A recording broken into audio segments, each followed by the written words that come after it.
All right, can everybody hear me?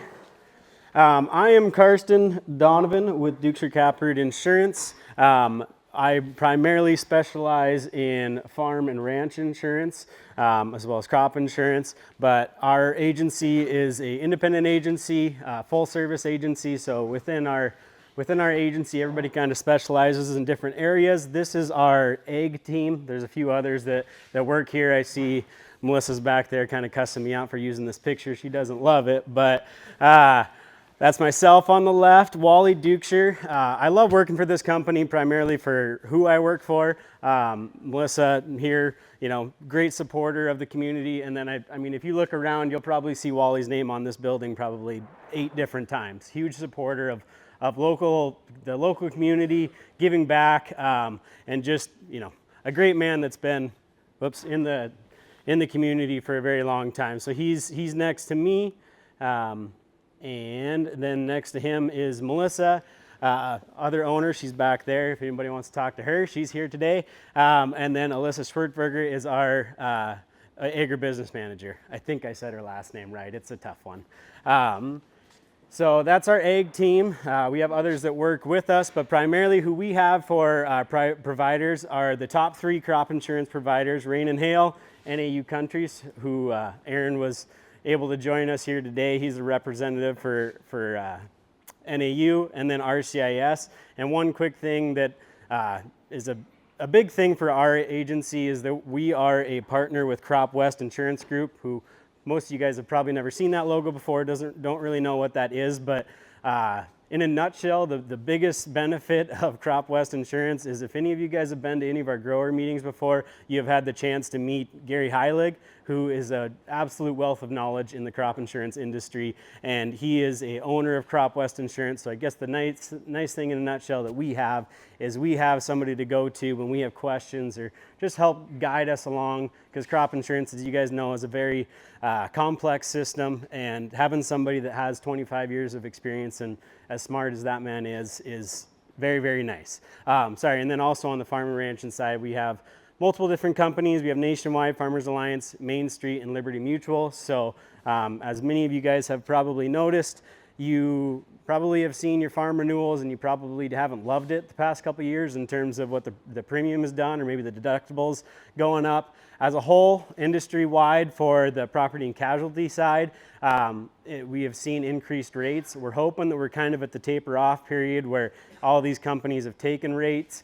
Your renewals have maybe went up. You've probably seen increased deductibles. A lot of our carriers are kind of going to maybe a percentage deductible on property, or like on machinery, they'll kind of go on a tier-based system where if it's, $100,000 piece of machinery, you might need a $2,500 deductible. If it's a $500,000 piece of machinery, you might need a $25,000 deductible as the lowest they'll go. Whereas before it was probably $1,000.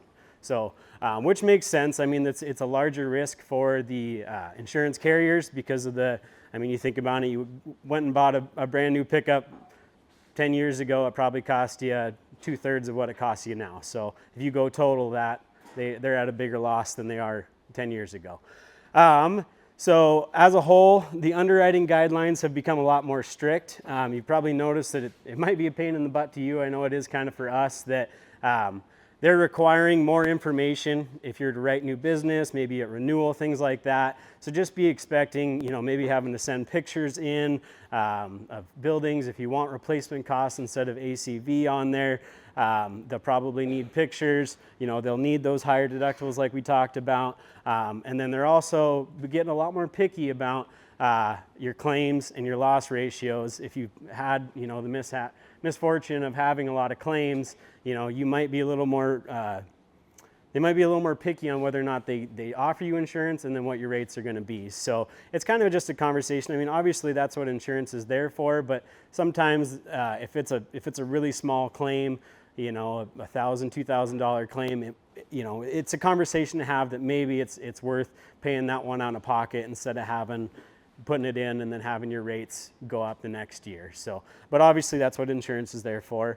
I thought I was going to go after they talked about Green Lightning, so I thought I'd throw this in there, but even still, I thought I'd throw in that, for the Green Lightning machine, obviously it is a investment for your farm, depending on what size of machine you get. But for instance, if we use that machine over there, I did talk to underwriters for a couple different companies, and just make sure that, hey, this is a new product. First off, can we insure it? Because, if you're going to spend money, you want to insure it. They both said that yes, no problem. And being that it would be a brand new product, and I explained the warranty on it and all that kind of stuff, they'd be willing to put, at least one of the representatives said that they would put replacement cost on there instead of ACVs. So ultimately, if you're moving it across the shop and drop it and bust it, you would be replaced at basically what you paid for, as opposed to they would do a market analysis and pay you on that. So that's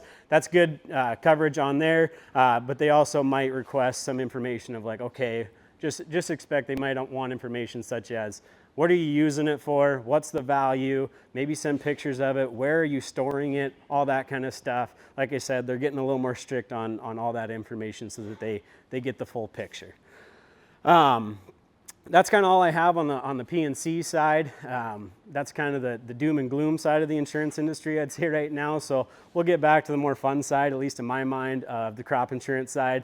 One thing I wanted to say on the crop insurance side is I just tried to highlight probably the most relevant changes on the crop insurance side, but by no means is this all of the changes for the 2025 crop year. There might be some other ones that are relevant to you, so definitely don't use this as a end-all be-all and refer to your agent or ask us questions or whatever, just to make sure that you know everything that is relevant to you.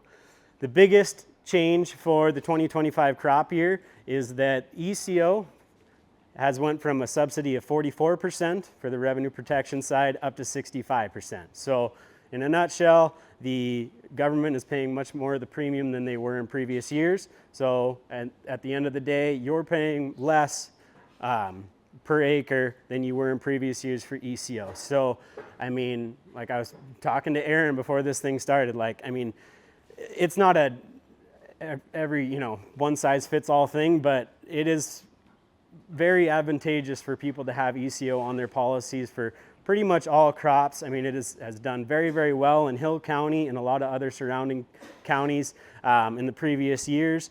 And now it's at about half the cost that it has been in previous years. So that's the biggest change for this current crop year. So make sure, if you've seeded wheat, your decision on wheat is probably already final, but before the March 15th deadline, you'll want to decide what coverage you want on, dry peas, mustard, barley, all of those spring crops. So maybe take a look and see do I have ECO? Do I want to put it on there? One reminder is that if you have SCO, you can't have ARC. You have to elect one or the other, but if you do have ARC, you can still be an ECO. So if you're thinking, well, I'm an ARC, neither of those apply to me, that's not true. You can be an ECO and ARC at the same time, and you don't have to be an ECO and SCO at the same time. You can have your coverage level not SCO and then have ECO. So that honestly is probably the biggest change for the 2025 crop year that is relevant to you guys. One other thing just to make sure you do, I think it's a good thing for everybody to do, that they're requiring this year is a dry bean / dry pea revenue disclaimer. It's basically it's a sheet of paper you got to sign if you want to make any changes to your dry pea coverage, or dry bean, mostly dry peas around here, but anyways, so that is a requirement that you have to sign that if you want to make any changes, like if you want to go from enterprise to optional units or whatever it might be, you have to sign that disclaimer prior to the March 15th deadline, or the spring sales closing deadline. So it's once you do it, it's, you've signed that disclaimer for years to come, unless they change something on us again, but it's a good thing just to do now while it's fresh in your mind, it's fresh in our mind, so that way it doesn't get missed, and then it's not something that pops up claim time and bites you in the butt. So maybe just get with your agent and make sure that, hey, let me just sign that piece of paper so I don't forget about it. One other big change is that the requirements on new breaking and written agreements is a lot easier now than it has been in previous years. And then the other aspect of the new breaking is that for 2025, a new approved yield limit for new breaking was 85% of the applicable T yield, with the exceptions of acreage emerging from native sod will be 65%, or acreage emerging from USDA programs such as CRP will remain at 100%. So I guess ultimately, if you have some new breaking, you would get a little bit of better coverage than you have in previous years. And then the joke is that Old McDonald is now complete, and now they're offering enterprise units by organic practice. There's enterprise by type, there's enterprise by irrigation, all that stuff. So now if you can elect enterprise by organic practice, so it would be 2 separate enterprise units if you had some that was organic and some that was not in a county. And you can make that election for enterprise units or optional or whatever per county. So if you farm in multiple counties, you can kind of play with that a little bit. And then one thing that I thought was kind of interesting that Gary Heilig sent down to us was that it's not available to you right now, but one thing that they're working on and trying to continue to expand enterprise units is that they're trying to make it, there's a current push to try and get enterprise units by practice for summer fallow and recrop for wheat. So that could be pretty advantageous for people around here that want to split that enterprise, those units out between recrop and summer fallow. So that could be really advantageous. It's not available yet, but maybe 2026, that might be something you can keep your eye out for. And then one other thing for those unlucky cowboys in the room, PRF and LRP are starting to gain tremendous popularity. Those are basically PRF, and the best way to put it is rain insurance, and LRP is going to protect the price on your cattle. So if that's something that's interests you, I'm not going to spend too much time on it here, but those have gained a lot of popularity, especially with the LRP program and the price of what cattle is right now.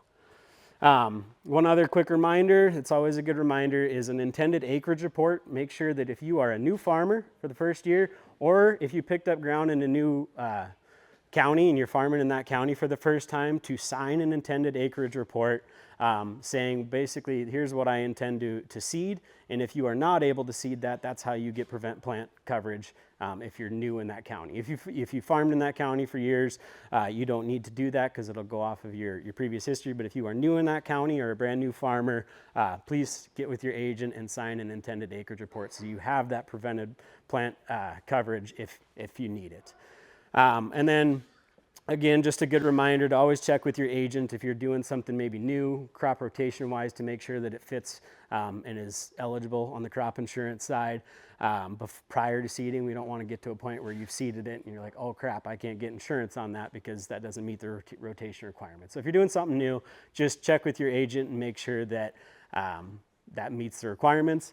And then one other thing that I think trips people up a little bit is a reminder on whatever enterprise unit you have selected, it has to meet the 2020 requirement, which is basically it has to be in 2 separate sections, and you have to have at least either basically 20% of your crop or 20 acres in 2 separate sections for it to be eligible. So if you're, if you have a crop that you only seed in 1 section, well, you're not going to be eligible for enterprise units, and you're obviously going to pay more because it'll either be basic unit or optional unit if you don't qualify. So I see that happens sometimes where somebody thought they were going to be eligible for enterprise units, they're not, and then they're surprised, why is this more per acre on the insurance side than you told me it was going to be? So just look out for that. And then one thing as an example I wanted to touch on is I'm a firm believer that these things, or just having a one-on-one meeting with your agent, is extremely important. In my opinion, every single sales closing period. That's in September, that's in March. We might act busy sometimes, but we'll make some time for you. And it's important to do so because it's, what was good for you 5 years ago probably isn't good for you anymore. Or half of these programs that are available now that have been really beneficial for farmers weren't available then, and they are now. So get with them every sales closing period and see, maybe this year it makes sense for me to do this, and this year it doesn't. And a great example I have for you is, it's probably a little hard to read here, but this is an ECO simulator from last year on spring wheat. So this is Hill County, by the way. Last year, for the 24 crop year, the projected county yield for wheat is 34.8. And a reminder for ECO and SEO, it's all wheat, right? It's winter wheat, it's spring wheat, it's durum, all that, right? So it's all together. And for non-irrigated wheat, it was 34.8. You know, the only portion of this, and I'm just making an educated guess, it could be less, it could be more, is I plugged in 38 as the final county yield. That won't be released until mid-April. Or no, I guess it's mid-May now, right? Yeah, mid-May, sorry, got moved back another month. But anyways, I'm assuming it's 38. It could be more, it could be less. I don't know. That would obviously impact the final number here. But at that, ECO would have only paid just short of $6 per acre in this scenario, and SCO wouldn't have paid at all, right? And this is on spring wheat. This isn't winter wheat. They do have different price factors that we'll touch on here in a second. But last, September, well, not last, the 2024, I guess, September sales closing, if you would have decided, hindsight's 2020, but if you would have decided to do margin protection instead of ECO and SCO, and a reminder, margin protection is only available for spring wheat, not winter wheat, so it's definitely only fits some people. But in this scenario, because of the fact that margin protection's price gets set in September, whereas ECO and SCO spring wheat price gets set in, it basically gets tracked in February and then gets released early March. Because the price went down so much, right here for margin protection, you had an 805 projected price, whereas ECO you had 684. That's a big difference, right? And just basically because of that price difference, assuming that it's 38 as the final county yield as well, margin protection would have paid $50 an acre as opposed to $6, right? That's $44 difference. Now, that's not ensuring your winter wheat, and obviously it's a case-by-case thing, but just being informed on first what margin protection is, what that price is, and what you think it might do. If you would have decided to do margin protection instead of ECO and SCO for the 24 crop year, you get an extra $44.30 per acre. Like, that's a big difference, right? Just being in the know every single sales closing period and trying to make the best educated decision you can with your agent, I think is extremely beneficial. And so because of that, like I said, winter wheat is different, so I thought I'd touch on that. Everybody always has the question, well, is ECO, SCO going to pay? And we got to give the educated guess, but be professional about it. I don't know. We don't know what it's going to be till that county yield comes out. But if I use that 38 again for winter wheat, because we saw a bigger price decrease in winter wheat from 738 to 545, you're going to see more of a payment on the winter wheat side for ECO and SCO than the spring wheat, where SCO in this scenario pays $13.77. ECO 23.11, so about 40 acres, $40 per acre for winter wheat in Hill County. Again, that is subject to change. That is not a final number. We'll see what it comes out in the middle of May. And so ultimately, like I said, we're here. I know there's some other agents in the room here. Yes, we're kind of competing with each other, but at the end of the day, I guess my goal, and I think Duchscher Kapperud's goal with this kind of stuff, is we just want you guys in the know and take the information with a grain of salt. You can decide what's best for you, but we just want you to be educated so that you don't go back, you don't go to the coffee shop after the date and you can't make any changes and somebody says, oh yeah, I just got a check for this much because I signed up for SCO, and you're like, why the hell didn't I know about that, right? So we just want you guys to be educated. Feel free to ask myself questions, Melissa back there, and I know there's some other agents here too. Just stay educated and try and, make the best decision every single year. So anyways, I work out of the Red Yard office myself and then another representative that's more on the P&C side, Haley Lowboy, and then we have multiple representatives at the Havre office. So stop in, say hi to us sometime.